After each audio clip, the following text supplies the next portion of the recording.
Start.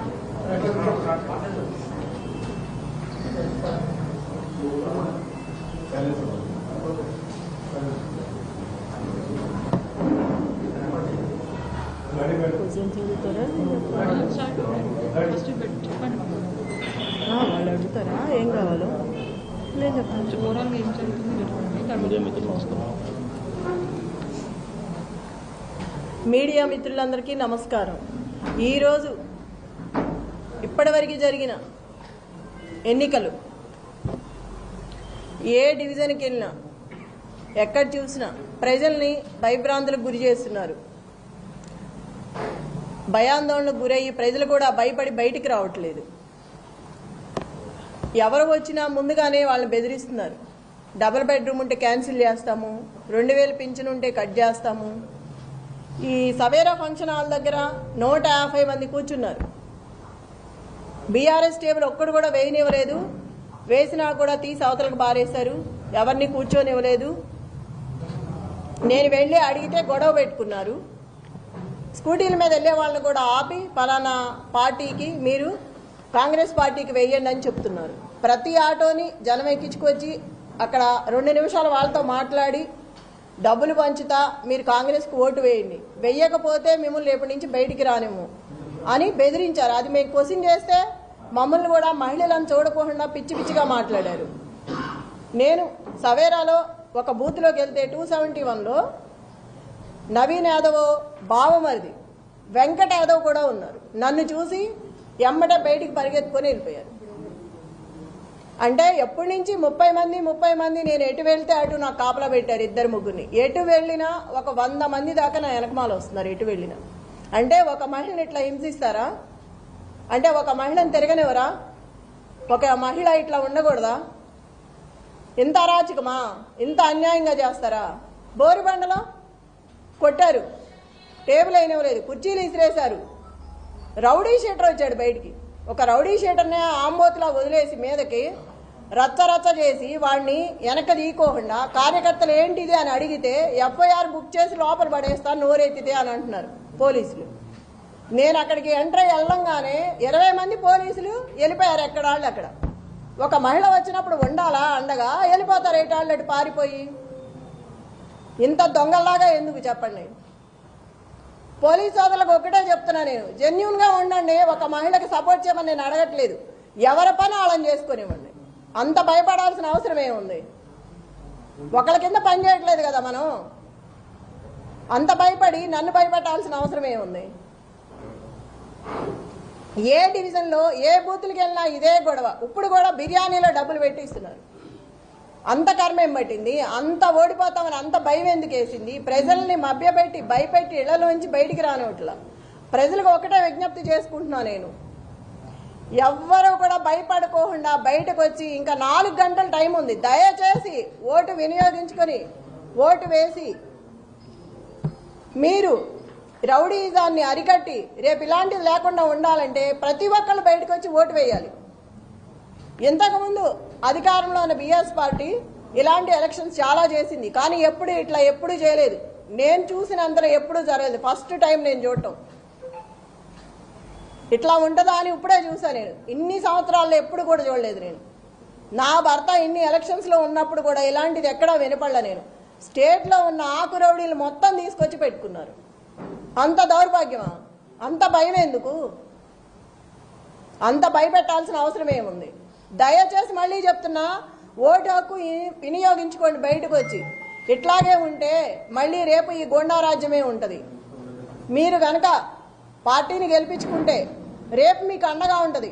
ఇప్పుడు ఏం జరిగినా నేను చూసుకుంటాను. ప్రజలందరినీ మీకు అండగా ఉంటా, మీ వెనకమాల నిలబడతా, పార్టీ అండగా ఉంటుంది. ఏదైనా సరే 13వ తారీఖు వరకు ఎంత ఇబ్బంది అయినా పెట్టండి, ఎంతైనా భయపెట్టండి, కానీ 14వ తారీఖు తర్వాత మాత్రం మాదే. అప్పుడు చెప్తాం ఒక్కొక్కళ్ళ పని ఎవడేంటనేది. అప్పుడు చూసుకుంటాను. నేను ఎవరేం చేశారో ఇవాళ గుర్తుపెట్టుకుంటాను. పనికి మాలిన ఆకురౌడీ కూడా నోరెత్తి మాట్లాడుతున్నాడు ఇవాళ. పోలీసులు కూడా మహిళలను చూడకోకుండా ఎట్లా పడితే అట్లా మాట్లాడుతున్నారు. ఇందాక ఎవరు అతని పేరు?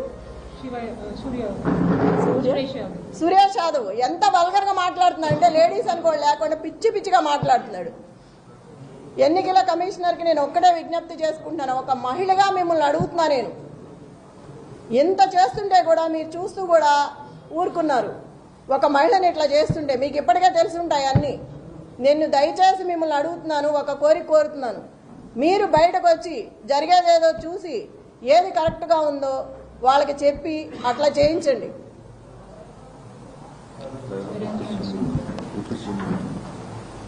ఈ బట్టి విక్రమార్క మొత్తం జూబ్లీ హిల్స్ అంతా రౌండ్లు వేస్తున్నాడు. అవసరం ఏంటి? ఎమ్మెల్యే ఎవరు పేరిందా కూర్చొని ఉన్నాడు టేబుల్ దగ్గర? ఐలయ్య. అతనికి ఏం పని టేబుల్ దగ్గర? చిటీలు ఇవ్వడం అవన్నీ అతనికి ఏం అవసరం? అసలుకి వీళ్ళందరూ రావాల్సిన అవసరం ఏంటి? విప్పులు కానీ ఎమ్మెల్యేలు కానీ మినిస్టర్లు కానీ వీళ్ళందరూ రాత్రి నుంచే తిరుగుతున్నారు. అవసరం ఏంటి జూబ్లీ హిల్స్లో వీళ్ళకి? లోకల్ నాన్ లోకల్ మాట్లాడుతున్నారు. మరి రజియా ఇంటికి వెళ్ళి బోరుబండ్లో సైట్ 3లో ఆ అమ్మాయి కూర్చుందని గట్టిగా మాట్లాడుతుందని ఇంటికి వెళ్ళి గొడవ చేశారు రౌడీల్లాగా పోలీసులు. ఆ అమ్మాయి మీద కూడా గొడవ చేశారు కూర్చోవద్దని. టేబుల్స్ ఇవ్వట్లా, కుర్చీలు ఇవ్వట్లేదు. ఆ టేబుల్స్ తీసుకొచ్చి పోలీసులు సందు చివర 3 అడ్డం పెట్టుకున్నారు. అవి ఎవరికి అవసరం? వాళ్ళ దగ్గర లాక్కొచ్చి మీరు ఎందుకు వేసుకోవాలి? ఆ కుర్చీలన్నీ విసిరేసి వాళ్ళు ఎట్లా కూర్చుంటారు? నైట్ అవుతుందో ఎంత టైం అవుతుందో తెలియదు. మహిళలు ఉన్నారు, ప్రెగ్నెన్సీ ఉన్నారు. అక్కడ అంతమంది జనాన్ని భయపెట్టి టేబుల్స్ తెచ్చి బయటకు వేసుకోవాల్సిన అవసరం ఏంటి? ఇంత దౌర్జన్యమా? పోలీసులకు కూడా ఉండాలి కదా, మనం ఏం చేస్తున్నాము, ఇది తప్ప ఒప్ప అని తెలియదా? చిన్నపిల్లలేం కాదు కదా. అదేమంటే క్వశ్చన్ చేస్తున్నారు తిరిగి. ఆ క్వశ్చన్ చేసే ముందు మనం ఏం చేస్తున్నామో తెలియాలి కదా. మాట్లాడితే సీఏ అంటారు, ఏదేదో మాట్లాడుతున్నారు. నాన్నే భయపెడుతున్నారు వెళ్తుంటే. అంత 30 మంది 50 మంది 100 మంది పెరుగుతూనే వస్తున్నారు కానీ తగ్గట్లేదు. 2 నిమిషాల్లో వస్తున్నారు. మరి ఎవరు చెప్తున్నారో నాకు తెలియదు. నేను ఎక్కడికి వెళ్తే అక్కడికి వస్తున్నారు నాతో పాటు. గుంపుగా వచ్చేస్తున్నారు. పోలీసులు కానీ రౌడీలు కానీ ఆ చుట్టూ ఉన్న జనం కానీ. ఏదో ఇప్పుడే వచ్చేటప్పుడు చూసా 150 మంది కూర్చున్న టేబుల్స్ నేను గొడవ చేసి వచ్చానని ఒక 6 నుంచి మిగతాయి తీసేశారు. ఇప్పుడు వస్తా చూసాను ఈ కార్లు. ప్రతి చోట ఇలాగే ఉంది. మేము ఇక్కడి నుంచి అవతలకి వెళ్తే ఇక్కడ మొదలు పెడుతున్నారు, మళ్ళీ అటు నుంచి ఇటు వస్తే అటు మొదలు పెడుతున్నారు. ఎన్ని చోట్ల ఆపుతాము? ఎంతమందిని ఆపుతాం? బిర్యానీలో డబ్బులు పెట్టిన దౌర్భాగ్యం కాంగ్రెస్ పార్టీది. అంత అవసరమే వచ్చింది నీకు? అంత రౌడీజం చేయాల్సిన అవసరమే ఉంది? మొత్తం సిటీలో ఉన్న స్టేట్ మొత్తం రౌడీలందరినీ పెట్టుకున్నావు తీసుకొచ్చి. ఎంతమందిని బెదిరిస్తావు? పక్కనే పెట్టుకున్నాడు, కవర్లో పెట్టి ఒక్కొక్కళ్ళకు పంచుతున్నాడు. చూసాము, పోలీసులు కూడా చూస్తున్నారు పక్కన, ఏమంటలేదు వాళ్ళని. మా దగ్గర సెల్లులు ఉంటే తీసి బయట పెడుతున్నారు లాక్కొని. ఒక క్యాండిడేట్ ఫోన్ కూడా దగ్గర ఉండనివరా? క్యాండిడేట్తో ఒక మనిషిని కూడా రానివరా? ఎట్లా రాకుండా? లోపల ఎవరు కూర్చున్నారు ఏంటో మనకు తెలియాలి కదా.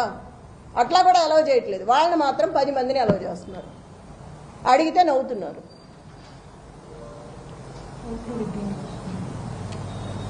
రిగ్గింగ్ చేస్తున్నారు. ఇప్పుడు వచ్చే ఆ మహిళను కూడా కరెంటు బిల్లు తీసుకురమ్మని వెనక్కి పంపించారు. ఎంత అన్యాయం! భయపెట్టి. కరెంటు బిల్లు అవసరమా మనకు ఓటేయటానికి? మా అమ్మాయికి తెలియదు, అమాయకురాలు నిజమే అనుకొని వెళ్తుంది కరెంటు బిల్లు తేవటానికి. ఎంత అన్యాయం కదా. ముసలి వాళ్ళని వీళ్ళందరినీ ఇబ్బంది పెట్టి 19,000 ఓట్లు ఉన్నాయి యూసఫ్గూడలో సవేరా ఫంక్షన్లో.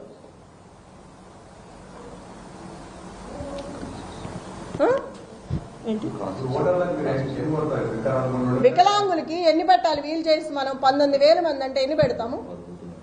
10 బూతులు ఉన్నాయి వికలాంగులకి, 2 ఉన్నాయి అక్కడ. ఆ రెండిట్లో ఎంతమంది అని లోపలికి వస్తారు? ఎంతమందిని అని తీసుకొస్తారు? ఓటింగ్ ఎప్పుడే ఎంచుకుంటాము? ఇది ఎంత అన్యాయం చెప్పండి. ఇటు నుంచి ఇటు వస్తే ఇటు వెళ్తున్నారు, అటు నుంచి ఇటు వస్తే అటు వెళ్తున్నారు. ఎంతమందిని ఆపుతాము? ఎంతమంది రౌడీలు, ఎంతమంది గూండాలు అక్కడ? ఫస్ట్ టైం చూస్తున్నాం సిటీలో ఇట్లా. రేపు నుంచి జనాలనే బతకనిస్తారు వీళ్ళు ఇంత అన్యాయంగా. అధిష్టానం అంతా ఆడవైపే ఉంది, సపోర్ట్ ఉంది, ఎవ్వరూ లేరు. బీఆర్ఎస్ పార్టీ అంటే గొడవే చేస్తున్నారు కానీ ఒక్కళ్ళని కూడా అలౌ చేయట్లేదు. టేబుల్స్ ఇట్లా, కుర్చీలు ఇట్లా. ఎవరికి చెప్పాలి? వాళ్లే ఇలా ఉంటే అధికార పార్టీ ఎవరికి చెప్తాం మనం? ఎవరు కంప్లైంట్ తీసుకోవట్లేదు ఇచ్చినా కూడా. ప్రజలందరికీ ఒకటే మనమే మళ్ళీ చెప్తున్నా నేను, అందరూ బయటకు వచ్చి ఓటు హక్కు వినియోగించుకొని సహకరించండి. ఒక మహిళకి నాకు సపోర్ట్ చేయండి.